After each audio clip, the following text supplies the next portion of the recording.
ভারতীয় সঙ্গীত জগতের এক উজ্জ্বল নক্ষত্রের পতন হলো। সুরের জাদুতে দীর্ঘ ৮ দশক ধরে কোটি কোটি শ্রোতাকে মহাবিষ্ট করে রাখা কিংবদন্তি সঙ্গীত শিল্পী আশা ভোসলে আর নেই। মৃত্যুকালে তার বয়স হয়েছিল ৯২ বছর।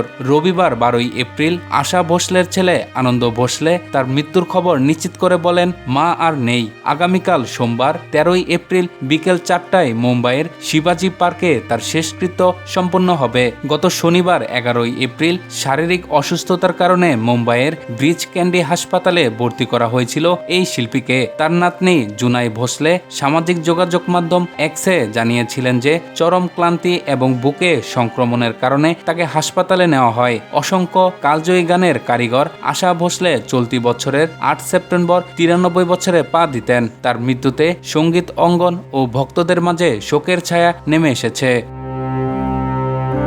১৯৪৩ সালে মারাঠি সিনেমা মাজাবাল এর চালা চালা নববালা গানের মাধ্যমে মাত্র ১০ বছর বয়সে সঙ্গীত যাত্রা শুরু করেন তিনি।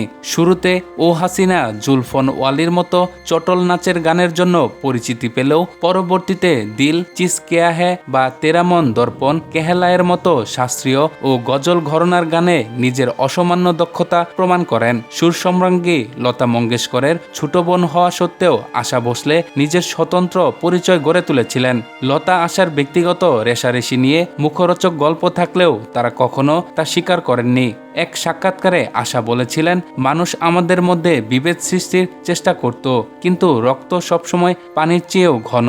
অনেক সময় অনুষ্ঠানে কেউ কেউ লতা দিদিকে তোষামত করত, আমাকে এড়িয়ে চলতেন। পরে দিদি আর আমি এসব বিষয় নিয়ে হাসাহাসি করতাম।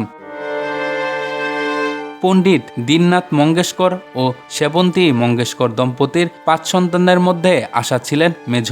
লতা, মিনা, আশা, উষা ও হৃদয়নাথ সবাই সঙ্গীতের সঙ্গে ওতপ্রোতভাবে জড়িত ছিলেন। ২০২৩ সালে নিজের ৯০তম জন্মদিনেও তিনি দুবাইতে লাইভ কনসার্ট করে চমক দেখিয়েছিলেন সবাইকে। তিনি বলতেন, গানই আমার নিঃশ্বাস, গানের মাধ্যমে আমি সব প্রতিকূলতা কাটিয়ে উঠি। এমনকি ৯১ বছর বয়সেও তিনি বিকি কৌশলের ভাইরাল গান তওবা তওবা গিয়ে এবং নাচের মুদ্রা দেখিয়ে সবাইকে তাক লাগিয়ে দিয়েছিলেন। প্রযুক্তির সঙ্গে তাল মেলাতেও পিছিয়ে ছিলেন না তিনি। এক্সে ৪২ লাখ, ইনস্টাগ্রামে ৭,৬০,০০০ এবং ফেসবুকে ৮,৭০,০০০ অনুসারী ছিল তার। ২০২২ সালে মুক্তিপ্রাপ্ত জ্যাকি শ্রফের লাইফস গুড সিনেমায় তার শেষ হিন্দি গান শোনা যায়। এছাড়া সম্প্রতি প্রয়াত স্বামী আর.ডি. বর্মনের স্মরণে সাইয়া বিনা নামে একটি সিঙ্গেল ট্র্যাক মুক্তি দিয়েছিলেন তিনি। আশা ভোসলে ১৯৮১ সালে উমরাও জান এবং ১৯৮৮ সালে ইজাজাত চলচ্চিত্রের জন্য জাতীয় পুরস্কার লাভ করেন। ২০০০ সালে তিনি ভারতের সর্বোচ্চ চলচ্চিত্র সম্মান দাদা সাহেব ফালকে এবং ২০০৮ সালে পদ্মবিভূষণ খেতাবে ভূষিত হন। সম্প্রতি নিজের ব্যক্তিত্বের অধিকার সুরক্ষায় বোম্বে হাইকোর্ট থেকে ঐতিহাসিক এক রায়ও পান তিনি। পেশাগত জীবনে আকাশ ছোঁয়া সাফল্য পেলেও ব্যক্তিগত জীবনে তাকে অনেক ঝড় সইতে হয়েছে। মাত্র ১৬ বছর বয়সে গণপত রাও ভোসলের সঙ্গে ঘর ছাড়েন তিনি।